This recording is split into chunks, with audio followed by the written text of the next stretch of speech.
لولاک لما خلقت الافلاک کی کچھ وضاحت کیجیے۔ حضور علیہ الصلوۃ والسلام کائنات کی تخلیق کا سبب ہیں، یہ ہمارا عقیدہ ہے۔ یہ الفاظ سندن ٹھیک ہیں یا نہیں، ثابت ہیں یا نہیں؟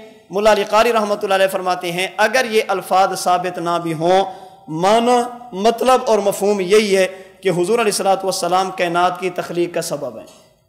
اگر حضور نہ ہوتے تو پھر توجہ رکھیے، حضور نہ ہوتے تو کائنات نہ بنتی۔ اللہ پاک فرماتے ہیں کہ میں نے تمہیں وجود دیا، میں نے آسمانوں اور زمینوں کو وجود دیا، میں نے ساری کائنات کو وجود دیا۔ کیوں؟ لیبلوکم ایکم احسن عملا، تاکہ میں تمہیں دکھاؤں کہ تم میں سے احسن عملا کون ہے۔ لیبلوکم کا معنی ہم یہی کرتے ہیں نا، علم ظہور۔ اللہ کو تو پتہ تھا، اللہ تمہیں دکھانا چاہتے تھے۔ آزمانے کا معنی یہ نہیں ہے کہ اللہ کو علم نہیں ہے، اللہ تمہیں بتانا چاہتے تھے کہ ایکم احسن عملا، تم میں سے احسن عملا۔ حضرت نانوتوی رحمۃ اللہ علیہ فرماتے ہیں کہ امت اکثر عملا ہوتی ہے اور نبی احسن عملا ہوتا ہے۔ امت اکثر عملا ہوتی ہے اور نبی، جسے سمجھانے کے لیے حضرت نے فرمایا ہے کہ بظاہر اعمال کی تعداد میں امتی نبی سے بڑھ جاتا ہے، لیکن اعمال کی کیفیت اور حقیقت میں پوری امت مل کر بھی نبی کا مقابلہ نہیں کر سکتی۔ پوری امت مل کر نبی کے ایک عمل کے برابر بھی نہیں ہو سکتی۔ کیوں؟ قیامت کے دن اعمال کو تولا جائے گا، اعمال کو گنا نہیں جائے گا، اعمال کا وزن ہوگا، اعمال کی گنتی نہیں ہوگی، اور عمل کے وزن کی بنیاد ہوگی تواضع، عاجزی، للہیت، اخلاص۔ جتنا زیادہ تواضع اتنا زیادہ عمل میں وزن۔ تواضع کم ہو جائے گی تو وزن بھی کیا ہو جائے گا؟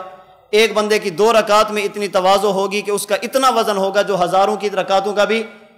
تو عمل کا وزن بڑھے گا، اس کی بنیاد کیا ہے؟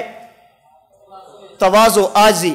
کسی بندے کے دل میں تواضع اور عاجزی آتی ہے، اس کی بنیاد ہے عظمت، بڑائی، اور کسی بندے کی عظمت حاصل ہوتی ہے اس کی بنیاد ہے معرفت، اور کسی بندے کی معرفت حاصل ہوتی ہے اس کی بنیاد ہے علم۔ اب نتیجے پر غور کرنا، جس بندے کے اندر عاجزی زیادہ اس کا عمل وزنی زیادہ، جس بندے کے اندر اللہ کی عظمت زیادہ اس کے اندر تواضع زیادہ، جس بندے کو اللہ کی معرفت زیادہ اس کے اندر اللہ کی عظمت زیادہ، جس بندے کو اللہ کے بارے میں علم زیادہ اسے اللہ کی معرفت زیادہ۔ اس کا معنی یہ ہے کہ جس کا علم زیادہ اس کی معرفت زیادہ، جس کی معرفت زیادہ اس کے دل میں عظمت زیادہ، جس کے دل میں عظمت زیادہ اس کے عمل میں تواضع زیادہ، اور جس کے عمل میں تواضع زیادہ اس کے عمل کا وزن بھی زیادہ ہے۔ ہمارا عقیدہ ہے پوری کائنات مل کر اللہ کے بارے میں اتنا نہیں جانتی جتنا ہمارے پیغمبر تنہا اللہ کو جانتے ہیں۔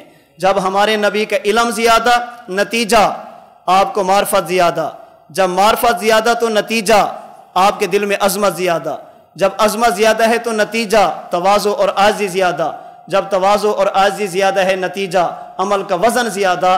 اس لیے ہو سکتا ہے امتی کی نمازیں نبی سے بڑھ جائیں، امتی کی تلاوت نبی سے بڑھ جائیں، امت کے حج نبی سے بڑھ جائیں، امت کے سجدے نبی سے بڑھ جائیں، لیکن جب بات وزن کی آئے گی، 1 2 نہیں، حضرت آدم سے لے کر قیامت کی صبح تک آنے والے آخری انسان کے سجدے ایک طرف، میرے نبی کا ایک سجدہ ایک طرف رکھنا، یہ اربوں کھربوں انسانیت کے سجدے مل کر بھی میرے نبی کے ایک سجدے کا مقابلہ نہیں کر سکتے۔ کیوں؟ اب آپ مجھے یہ بتائیں، یہ حضور کا مقام بیان ہو رہا ہے یا تنقیص ہو رہی ہے؟ جی مقام بیان ہو رہی ہے، توہین ہو رہی ہے؟ جس کو نہیں سمجھ آئی وہ کہتے ہیں جی دیکھیں حضور کی توہین کر دیے۔ کیوں؟ کہتے ہیں عمل میں نبی امتی نبی سے بڑھ جاتا ہے۔ آپ میں سے ایک بندہ کہتے ہیں میرے پاس موبائل ہے 10,000 کا، دوسرا کہتے ہیں میرے پاس 15 کا، تیسرا کہتے ہیں میرے پاس 20 کا، چوتھا کہتے ہیں میرے پاس 25 کا۔